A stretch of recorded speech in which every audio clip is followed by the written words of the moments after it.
A big and broad plan today from President Obama on energy, including his goal of breaking America's dependence on foreign oil, which honestly I always find to be kind of funny, but we'll get back to that in a second.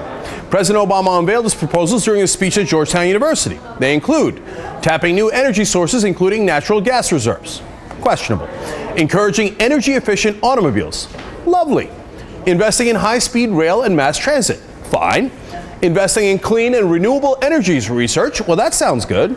Ensuring safety of nuclear power in new generation of plants. That in reality, of course, means we keep going forward on nuclear energy, hence that's questionable, if you ask me. Encouraging offshore oil exploration and production, well, that is totally questionable. Look, it's classic Obama. A little progressive and a little conservative. Did I please everybody? Did I please everybody? The Obama administration is in fact already encouraging offshore oil production as they handed out 7 new deep water drilling permits recently.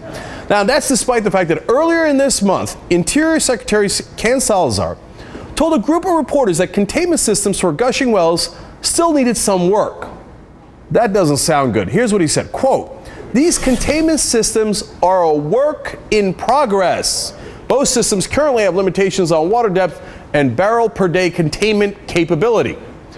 So we're barreling straight ahead, even though containment systems are, quote, a work in progress. That sounds disastrous. In other words, if something goes wrong, oops, we were in the middle of a work in progress. But to Republicans, of course that's still not good enough. They're calling for more drilling, baby. When you shut down drilling, higher prices and fewer jobs are sure to follow. Yeah, fewer jobs for Republicans who get paid by those oil companies. To that end, Republicans are pushing measures in the House and Senate that would speed up the granting of permits and open up new offshore areas for drilling. They want to do that even though oil companies are still exploiting a giant loophole that allows them to avoid about $50 billion in royalties on deep water drilling. You know, look, that's $50 billion that can go to the taxpayers. And it should, because it's supposed to be our oil, but it's not going to us. Why? The Republicans are there to protect them. And even though extra drilling would do almost nothing to decrease oil prices in this country, do you understand this? Oil drilled in the U.S. goes to the whole world market. We don't get to keep it. BP doesn't take it out of the Gulf and go, "Congratulations, Bob and Susie, here's your oil." No, they sell it and they make money off of it. And they can sell it to the Chinese. They can sell it to anyone they like. Now, if you think that's bad on the federal level, it's also ugly on the state level, too. Republican Governor Tom Corbett in Pennsylvania has a brilliant idea. Even though they've got a lot of natural gas in Pennsylvania, he says, you know what? Let's not tax that natural gas drilling. Even though 2/3 of his voters in the state supported, they said, come on, please tax them. It's our gas. We should be getting something for it. You know how much they'd get for it? The Pennsylvania Budget and Policy Center estimates that the tax could bring in $400 million in revenue by 2015. Remember, Pennsylvania has a $4 billion budget gap. They could really use that money. The Philadelphia Inquirer reports that Corbett got $800,000 in campaign donations from the drilling industry. Of course he did. Gee, I wonder why he's giving away the natural gas. But I love his excuse, though. He's like, you know what? If we don't give them the tax incentives, they'll go somewhere else. Where are they going to go? The gas is underneath Pennsylvania. How could they possibly get it from somewhere else? What are they going to drill up from China? Come on, man, that's painfully stupid. But all of this drilling isn't for your benefit. It's for the benefit of the energy companies and the politicians that they buy. That's why this whole idea of energy independence is a bit of a joke. We don't keep the oil companies do. All right, with me now is Tyson Slocum. He's the director of Public Citizens Energy Program. He's going to fill me in a little bit more on this. Okay, first, Obama's plan. What do you think his real motivation there is? Well, I think his real motivation is he wants to get the upper hand in the debate about energy policy and take his case directly to the American people. Right now, you've got the crisis in Libya, which is spooking speculators to drive up the price of oil, even though we've got 2 billion barrels of oil and gasoline in storage here in the United States. You've got the crisis with the Japanese nuclear reactors that's spooking investors and other supporters of nuclear power here at home.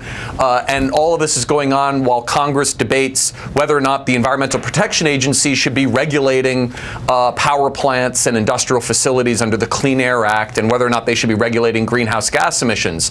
So what Obama's doing is he's trying to preview his campaign theme going into the presidential re-election year, saying, look, I'm trying to drill for more oil, I'm trying to get more efficient cars, I'm trying to build new nuclear power plants, and so that's his message that he's kind of putting forward. I don't really see, though, that this speech that he made today is going to be able to translate effectively into legislative action, because the two parties just continue to fight, and as you just previewed, are very far apart on the solutions to America's energy issues. Is he going to throw the EPA partly under the bus? I think that Obama will definitely throw the EPA under the bus if he gets some sort of proactive legislative agenda to replace it. Like and that's what he's talking about. Well, we saw what he did when he signed off on the climate bill back in 2009 that established a cap and trade system that a lot of environmentalists and some folks in industry supported, and that eviscerated EPA authority to regulate greenhouse gases. And so I think the things that Obama would like to see is some establishment of a clean energy standard, like what he previewed in his State of the Union address, some expansion of offshore drilling and mandating that oil companies develop existing leases that they're already sitting on. Right, but Tyson, as far as his priorities are concerned, is it in any way reasonable that the expectation that the Republicans would go towards him? Are they really going to say, oh, cap and trade, let's discuss that? No way, right? I mean, right. Can you get anything from them?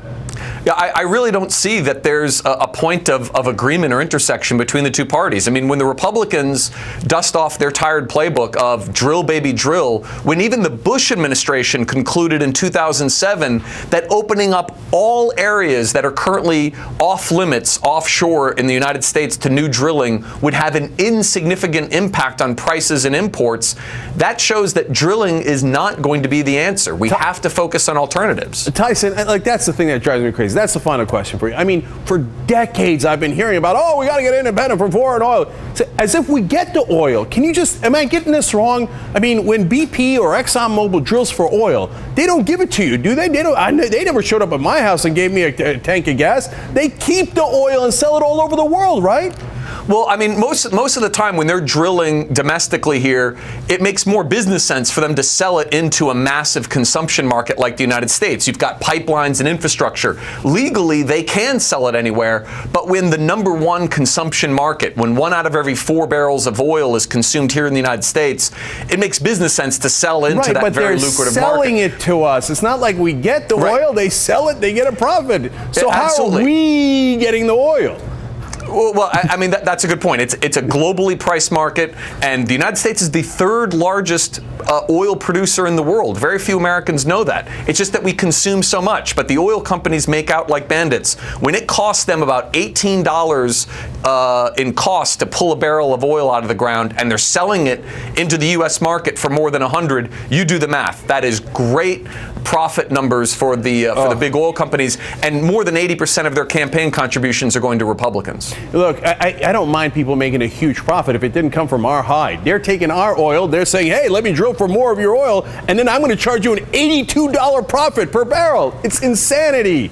Right. And there's thousands of leases in the Gulf of Mexico where oil companies aren't even paying a dime in royalties to the American taxpayer.